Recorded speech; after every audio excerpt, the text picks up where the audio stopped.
Hi, everybody. I'm Butch Stearns of Boston 25 TV, and welcome to this Massachusetts Golf Industries Town Hall. I'm joined, as you can see, by 4 different representatives from AMGO, the Alliance of Mass Golf Organizations, who I'll introduce in just a second. But since golf has opened back up here in Massachusetts, things have gone pretty well. But there are many, many questions still out there. If you are in the golf industry, if you are a golfer, if you're a golf course personnel, but like I said, if you're in the industry, I'm sure you have many questions. And that's our goal here over the next half hour or so, is to answer as many of those questions as possible and to provide some insight into AMGO and their role, the Alliance's role, and work behind the scenes in advocating for the return of safe golf play during this pandemic. So without further ado, let's introduce our panel. Ladies first. Let's start with Jennifer Webster O'Connor, PGA professional and owner of Holly Ridge Golf Course in Sandwich. Hello, Jennifer. And then, of course, we have Don Hearn, Executive Director of GC Sane, Golf Course Superintendents of New England. Mike Higgins is the Executive Director of the New England PGA. And Jesse Menachem, the Executive Director and CEO of Mass Golf. Welcome, everybody. I'm glad to be a part of all of this. Let's dive right into it. Jesse, let's start with you, and let's start with, I think, is the first obvious question. Why? Why was Massachusetts the last state to announce that it was reopening golf courses? Butch, thank you, and thank you for your support and interest in the golf industry here. It's very clear to say that Massachusetts was a hotbed for COVID-19. The governor's come out and has been very clear on that for the last 6 or 8 weeks, and we've been a hotbed. Cases were extreme, hospitalizations were extreme, and unfortunately, it took a long time for the governor and his administration to consider anything, any easing of the executive order, any easing of safe recreational activities. And, ultimately we felt we need to be responsible and respectful in their decision-making process and in being patient. For a long time now, we still are not an essential business. We're a safe recreational activity. And I think it's important to stress that. They give us some clearance just last week, but ultimately there's a ways to go in this state to getting us back in order, getting our economy in place. And we should be pleased that we were ahead of the game and ahead of the May 18th executive order. Mike, let me go to you next, and let's sort of a 2-part question. Let's first talk a little bit about AMGO, the Alliance of Massachusetts Golf Organizations, its role in all of this, and why weren't the leaders in the industry more vocal from the start to have courses reopen? Yeah, thanks, Butch, and to all the other panelists. It's been great working with you all here. So thanks for the opportunity. Butch, from the beginning, our industry was really focusing on listening to the experts. None of us on this town hall today here, we're not doctors, we're not experts in virology, and even staying at a Holiday Inn Express wasn't going to cut it. There was a global pandemic going on, and there was nothing more important to all of us than the health and well-being of everyone. And as an industry, we knew our sport and our game could be safe. And if proper precautions were taken and guidelines were in place and followed, we knew golf could be played when we were given the all clear from the state. So from day one, we knew our industry needed a voice. And the golf organizations in Massachusetts, we've worked together in the past under that collaborative group, AMGO, the Alliance of Massachusetts Golf Organizations, and we knew when the pandemic hit that we had to align, we had to get together, and we had to be a voice for our industry. And AMGO, we first met to give a little bit of a timeline. We first met via a conference call on March 15th. So AMGO, along with the leaders from the Northeast region, all of our other associations in Maine, New Hampshire, Vermont, Rhode Island, and Connecticut, because we were all going through this together. And 4 days later, all of our groups developed resource web pages for golf industry in New England. So, the New England PGA, we tried to house all of that information on our website, and each state golf association in New England was communicating their respective state messages on their own websites. We knew communication was so very important. We tried to communicate very early on in the process. And on March 20th, AMGO sent out our first communication to the governor's office requesting to keep golf courses open. And we didn't receive a response. And at that time, the state of Massachusetts was completely shut down. And that's really when the uncertainty in our industry really set in. On March 24th, AMGO sent a letter to the governor's office requesting consideration for golf course maintenance to remain open during the shutdown.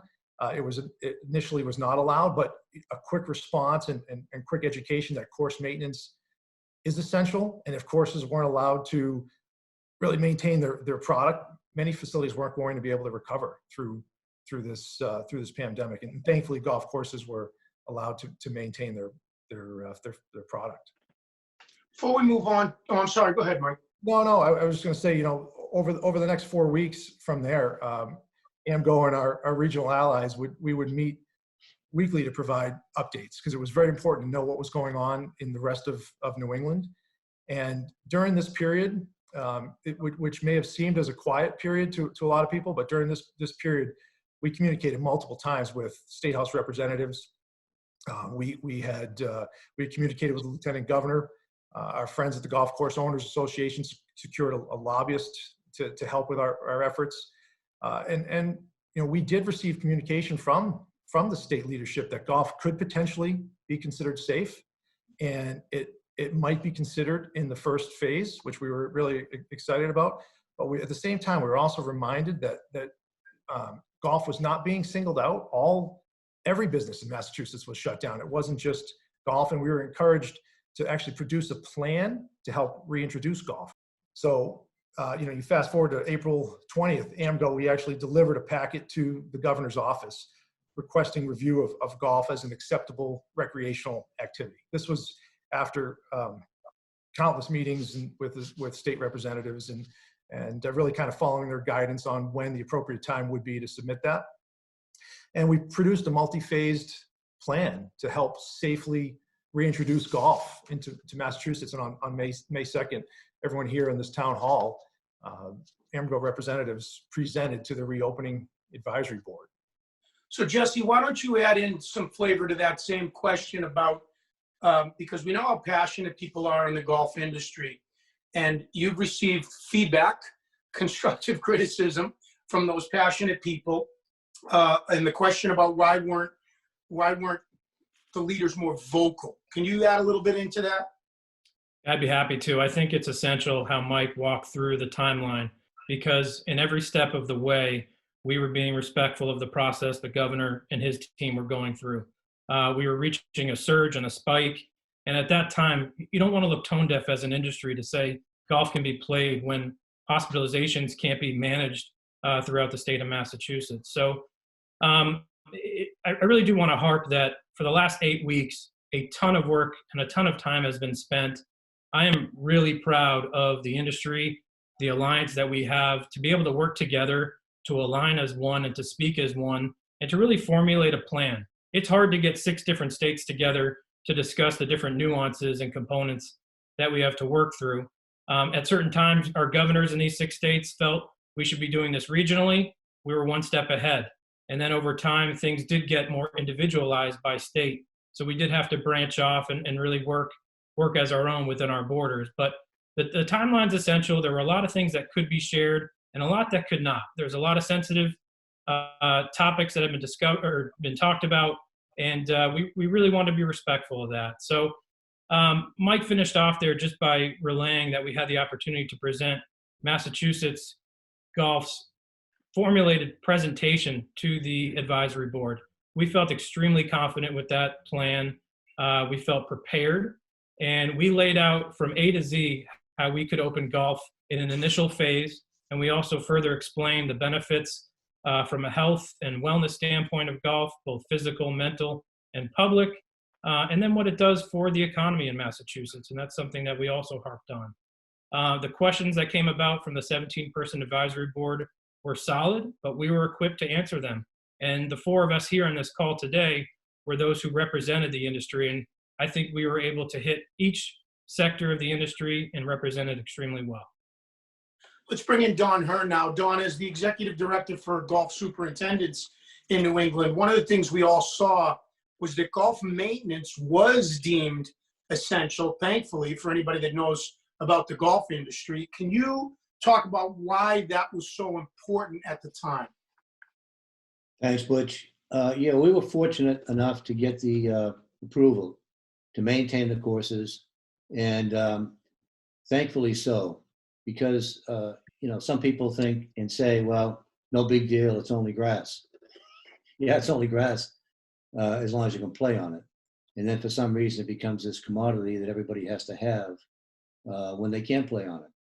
But that aside, because we were able to maintain the golf courses, we were ready, generally speaking, we were ready to have the courses open for play when the state said that that would be allowed. If we weren't allowed to maintain them, and maintenance is, having the irrigation systems charged up, having the turf mowed so that it doesn't get out of control. And then if it was just left to go on its own accord, then we would have a lot of problems trying to get that down to playable lengths. So even if courses were open, if they weren't maintained, people are going to take up tennis or pickleball or whatever would have been allowed at that time, because golf courses would have been unplayable. Now, even though we were ready, when courses opened up, many courses had a relatively small force of employees on board, and they're gradually bringing them on board. But because of the limitations and the personal protection methods that have been recommended and that are in place, it takes longer to get things done. You just don't jump in a maintenance vehicle. You've got to make sure it's, quote, your own, until that staff gets too bigger, and then they'll have to be disinfected and or sanitized in between people. So we just can't have people running around the golf course like they used to. The maintenance equipment itself is going to be more personalized. There'll be more time spent sanitizing it in between usage. And the turf, it's something that lives and it breathes, and it has to be taken care of like somebody else, and something else that lives and breathes. You just can't say, wow, it looks pretty good today, we'll walk away, and when we're ready, it will be ready. It won't be. Now, I think what's going to happen, and what has happened in some cases, is people were brought on board with the anticipation of golf opening sooner than it did. And when that didn't happen, many of the people were furloughed. Some were laid off, but many were furloughed. Now some are starting to come back. And on an 18-hole course, I've heard a minimum of 4 people up to 14 people are now back on staff.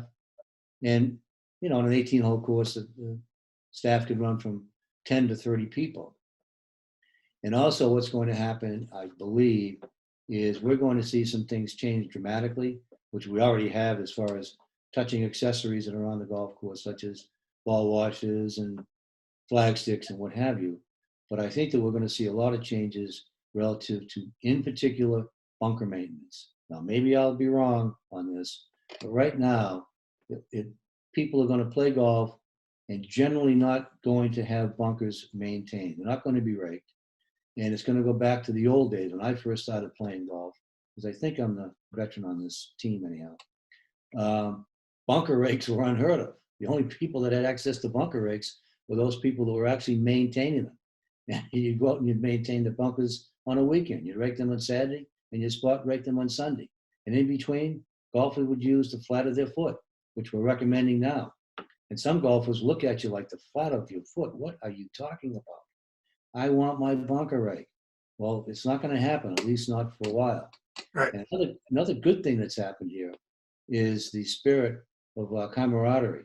And a couple of people have posted videos on Twitter where they've had the small maintenance team coupled with the golf professional, assistant golf professional, and even general managers in some case out there cleaning up plugs after and during aerification. So there have been some positive personal sides to this negative situation that we're going through. Thanks, Don. Let's bring in Jennifer Webster O'Connor. And Jennifer, as a PGA professional, obviously you have a great appreciation for the game, but as the owner of Holly Ridge Golf Course, let's start with this question. Why was the announcement that golf is back so immediate and with no heads up or advance notice given to courses? Sure. Certainly as an owner operator, it posed a challenge.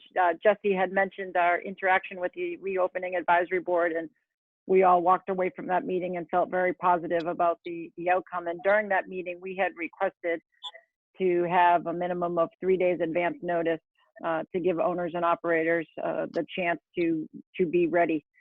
I know that AMGO sent out a message right after that meeting just to reiterate how positive we felt that the meeting had gone.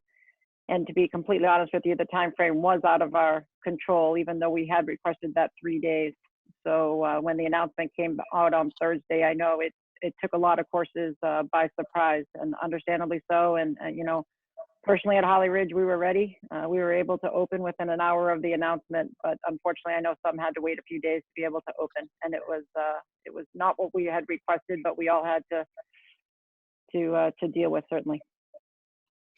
Jesse, let me go back to you and let's talk about carts. We all know that the governor announced last week that everything is in phases now, that every industry is going to open up in different phases. You used the term with me last week, Jesse, on TV, temporary normal. I think we all understand that. But a lot of people are talking about carts. And in the middle of all this, originally carts were not permitted. And then it came out that they were allowed for anybody with a documented disability. I've talked to some people at my local course that there's a lot of ambiguity. People can come up and say, I have a disability. They don't have to prove it. So there's a lot going on. But what are the next phases with carts? When do you think we might see carts? Well, I won't ask you when, but what's the next phase with carts, Jesse? Certainly. Yeah, we were pleased that the amendment was offered to allow for ADA carts. That is an absolute necessity. And we want to make sure all who can play can enjoy the game and have that greatest experience. So that was a great modification just this past weekend. But just to go back to our original proposal and presentation, we did basically present that we want to encourage walking, but that we respectfully request single rider cart use or riders from the same household to share a cart. And we know across the country, even our neighboring states are allowing for that very successfully. They're able to manage it, monitor it, and sanitize accordingly.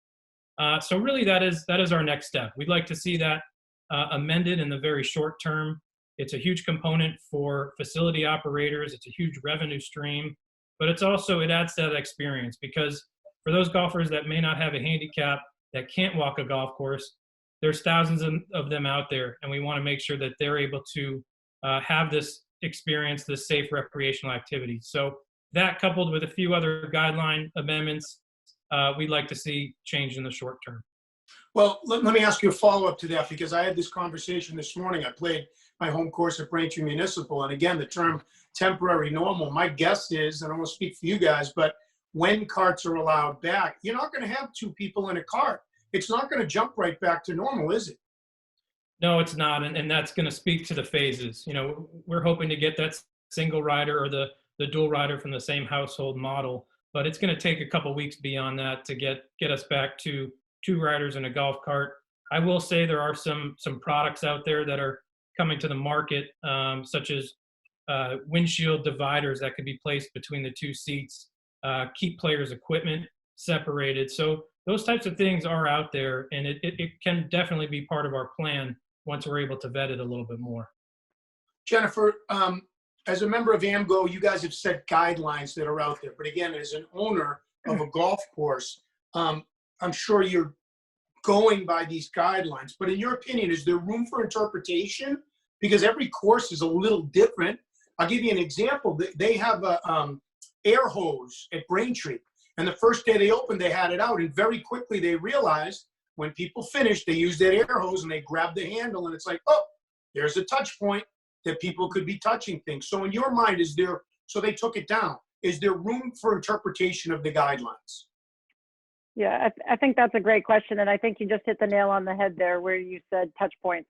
I think as an operator, owner, what have you, everyone out there has to be looking to where are the touch points and eliminating wherever possible.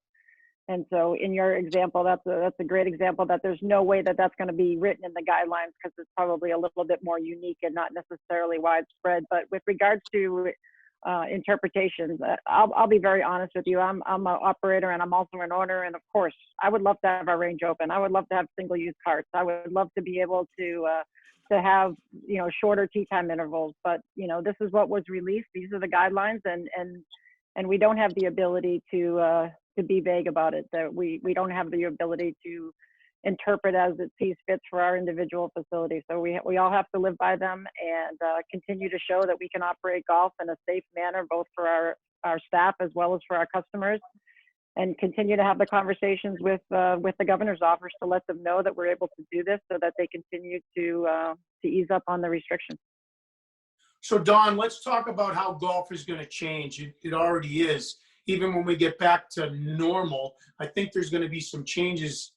I've played 2 rounds since it opened, one this morning, and at Braintree they have the raised, you know, noodles, the cups that are on there, which causes some debate and competition, whether the ball would have went in the hole or not. You talked about the bunkers. I mean, talk about some of the, you know, changes that are going to be different on a golf course now. Well, I think that people's expectations will have to be lowered somewhat, and money isn't going to solve all problems.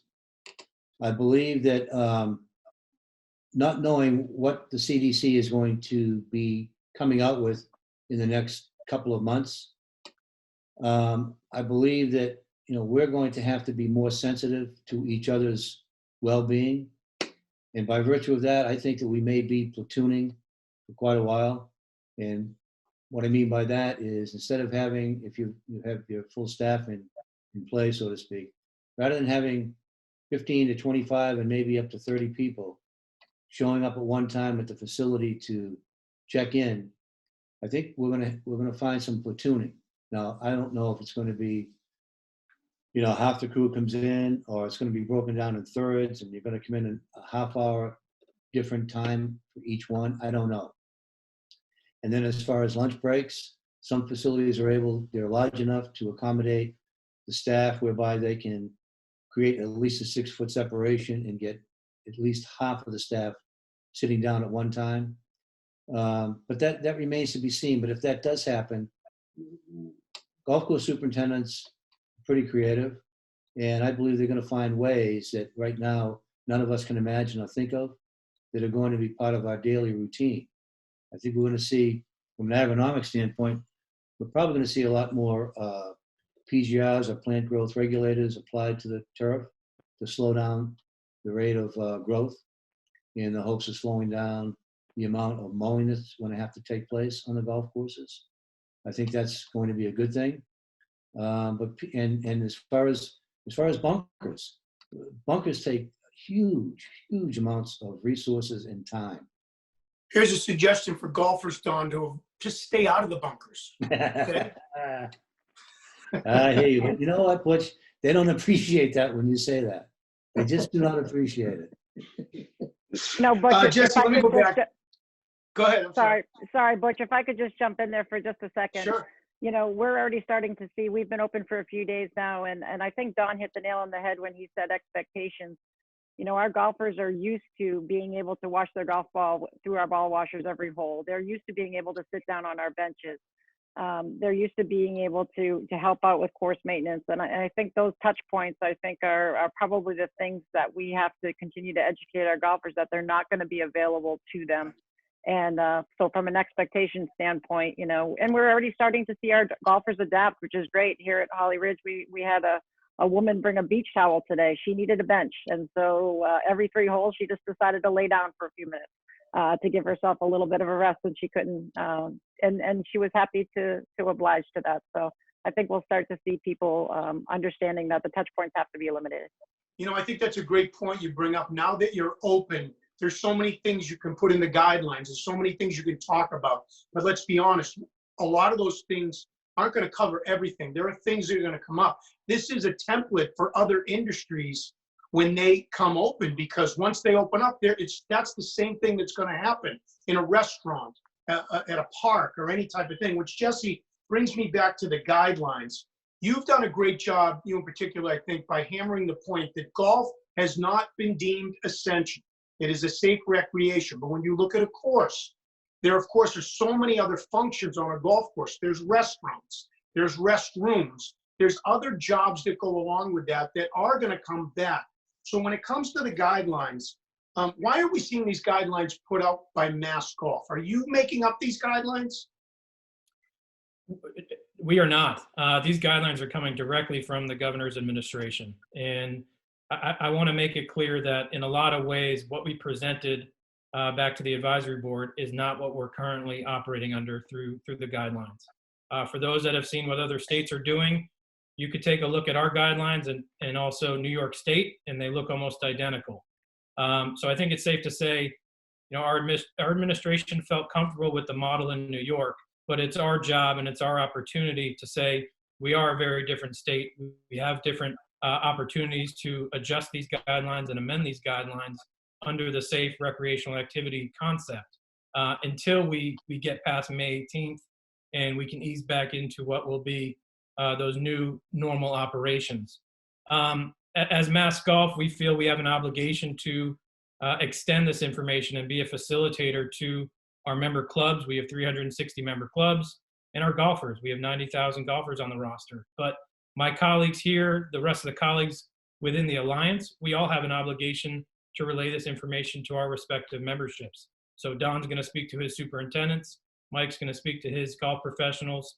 The golf course owners are going to reach their network throughout the state, throughout New England, and so on. So we all have an obligation to get these messages out and be the facilitator in between the governor's administration and our constituents. Jesse, let me ask you a follow-up before I get to Mike. Are there ongoing conversations with the advisory board? Do you get the opportunity behind the scenes here to talk with the powers that be in the state continuously now? In full transparency, we had one meeting with the advisory board. It was a Saturday morning session for about an hour. We had about 15 or 20 minutes to present our game plan, and then we probably had about 30 minutes of Q&A to follow. Since then, we've had some opportunities to speak with certain individuals within the governor's administration who may have been assigned to the golf industry and working on our guidelines. So those are those contacts we're going to continue to work with to amend these guidelines and to get us back in working order. So Mike, let's go back to the reopening process and what you guys were a part of. We saw many golfers going across state lines to Connecticut and other states to play. Did that have any effect on the reopening date and the process here in Massachusetts? Yeah, I mean, as I said before, we all wanted golf to open sooner, and we felt golf could be safe, and we were constantly in contact with our allies, so we knew where Massachusetts residents were going to play their golf. And we urged Massachusetts golfers to be patient through this process. This pandemic, it's affected millions of lives in the U.S. And our job as golf administrators is to make sure that our members, in my case, my PGA professionals, staff, and club members are not at an increased risk for contracting, COVID-19. So in Massachusetts alone, there were hundreds of new cases every day in the month of April and over 4,000 deaths. So, given these numbers, we understood why the state, took some time and took the actions that they did. They wanted to make sure these numbers were down before allowing any non-essential businesses to resume their operations. So before Mass was open, there were players obviously going to other states to play because they couldn't play in Mass. I was asked this question this morning. I don't have the answer to it. Can players from out of Massachusetts, other states, come and play in Massachusetts? Sure. Yeah. So Massachusetts is allowing non-residents to come into our state and play. Jesse, let's talk about scores. How do these changes affect how people can post a score? Certainly. So as of April 1, we are in the active score posting season in Massachusetts, but obviously we've only been playing golf for about a week now.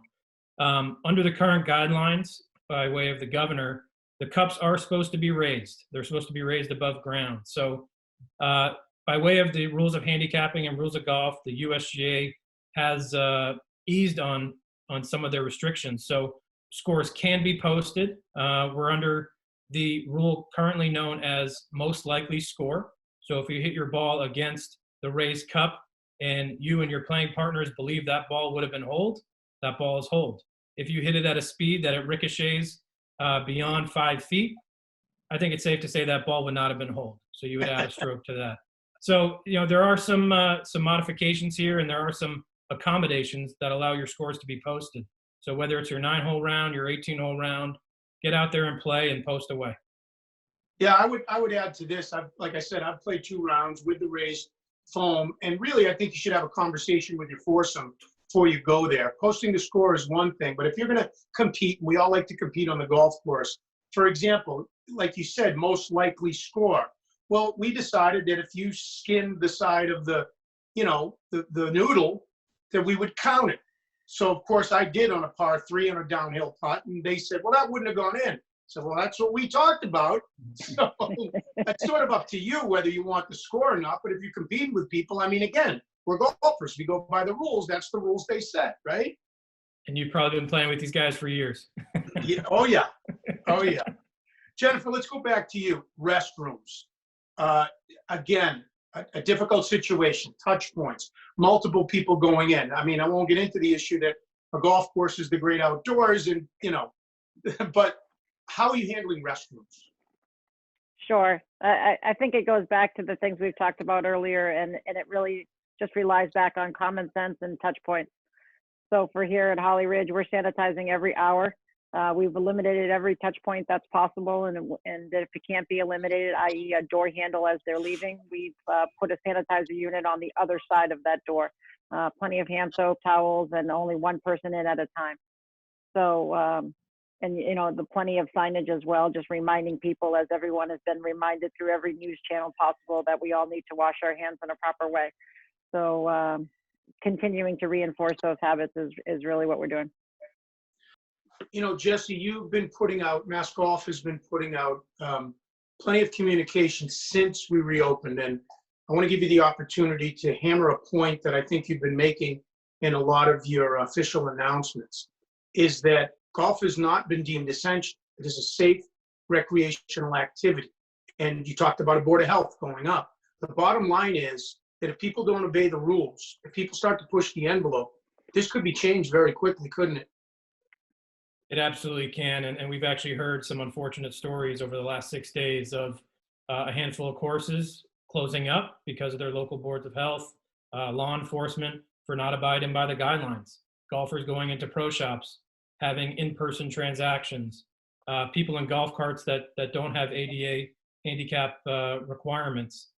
So they are out there. People are watching.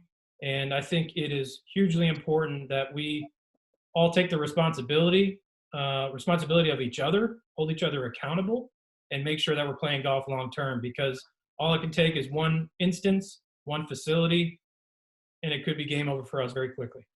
Right. I want to ask you about competitions, events, charity events at the course, but I actually want to go to Jennifer first. Jennifer, as the owner of a golf course, can you give us a perspective on an annual basis, how many events you have, how many times you close down the course for a morning or whatever, and what the impact of those events are at your course? Sure. So in my particular situation, we do a lot of events that are in the range of, say, 20 to 80, just given the type of facility we have, and those would be the shotgun events. We also run 11 leagues here, and on a weekly basis, and many of those are shotgun events as well. So just on a weekly basis, Butch, we're talking about events that could run anywhere from 11 to 15 to 16 events that we have to reinvent right now and figure out ways to do it within the existing guidelines.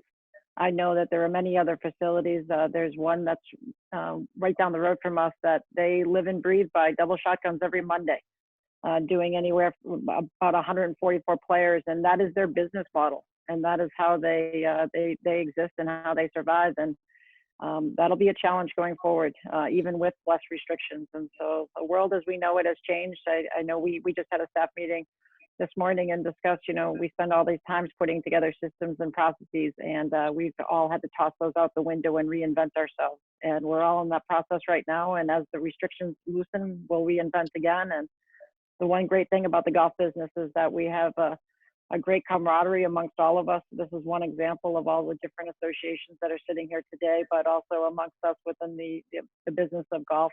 And so we're all willing to share and help each other out. And we're all taking hits, that's for sure. Golfers are taking hits and owners and operators are taking hits, but we will survive. We'll get on the other side of this. So Jennifer, what do you have to say to people that run those leagues, to people that run a charity event at this time right now? What do you have, advice do you have for them? Yeah, as much as a planner as I am, unfortunately, we're in a holding pattern. We really are until we know what the guidelines are going to be and when they're going to be. For many of them, we felt safe to give them dates late in the summer and early into the fall. But you only have so many of those dates to give because you've already booked a lot of those dates out. So it's I'll be very honest, it's a challenge. We do a huge amount of instruction here at Holly Ridge, and we do a lot of group instruction, and that's the same thing as well. We just had to cancel 120 kids out of our junior program for the springtime, and they want to know if they can book for the summer, and our answer, unfortunately, at this time is we don't know. So, Jesse, Jennifer brought up, the junior programs. Knowing as much about Mass Golf as I do, you guys run so many programs, so many competitive golf events. Talk about that. Is it safe to have those right now? Where are you guys in a holding pattern with the events that you run? Very much, yes. Similar to the New England PGA, we run over 100 events throughout the season from May through October. We are very much in a holding pattern, but we're working on what those contingencies could look like once we're able to put on a more formal event. Right now, shotgun starts do not seem like a realistic option for the near future. Similar to our camaraderie and collaboration locally, our respective national organizations have also been collaborating, and they've worked on a program called Back to Golf. And it's really a three-phased approach that they've been getting approval from the CDC, where at a certain time, given your state, given your situation, we'll be able to relax some of these formal guidelines that we're seeing. And that's something we do hope to present to our state as well. So when we get to the point of having a state championship or an outing, it's going to look a lot different. We're going to have to be in tee time intervals, and our numbers are going to look a lot different. Capacity is going to have to change from your 144 events, maybe down to 120 or 78. But it's all going to be dictated by the CDC, what's happening nationally, and then what's happening statewide. So we're going to have to be clever. We're going to have to be creative.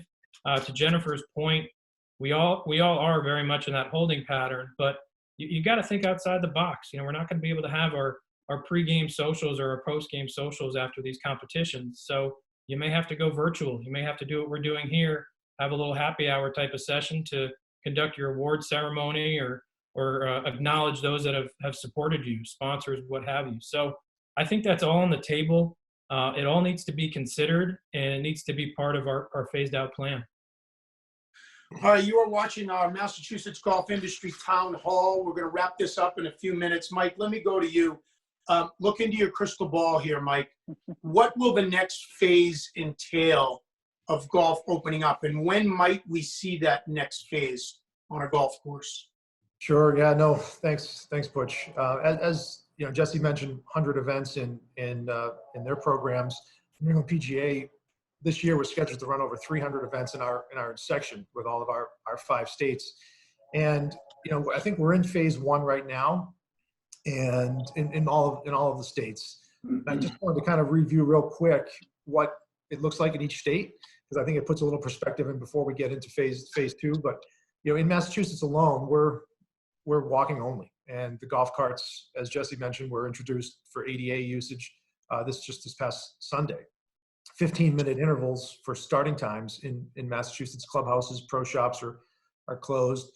Reduced staff is in play right now, where golf professionals are many times being utilized as security, and driving ranges, practice facilities are closed. The raised cups and no touching of flag sticks and no rakes that Don talked about. We move into some of the other states, and the Vermont, for example, residents only for Vermont residents, but they are allowing single rider golf carts. New Hampshire, single rider golf carts, New Hampshire residents only, unless you're a member of a golf course in New Hampshire from another state, then you're allowed to play your own golf course. Maine's thrown a real interesting curveball where it's Maine residents only, but they have a county restriction where you can't leave your county to go play another golf course unless you're a member of that golf course. And, Rhode Island has been open this whole time with some significant restrictions early on, and they have just reduced their starting times, opened their pro shops, allowed to utilize some of the practice facilities. And then Cape Connecticut has been open for golf through this whole pandemic. So I think in the next phase, Butch, we're gonna be looking at single riders and then progress into double riders. We're gonna try to reduce the starting time gap to allow for more golfers onto the golf course. We're really looking to be able to utilize the practice facilities and the ability to conduct events, because we do think that you can still conduct events through tee times and be safe.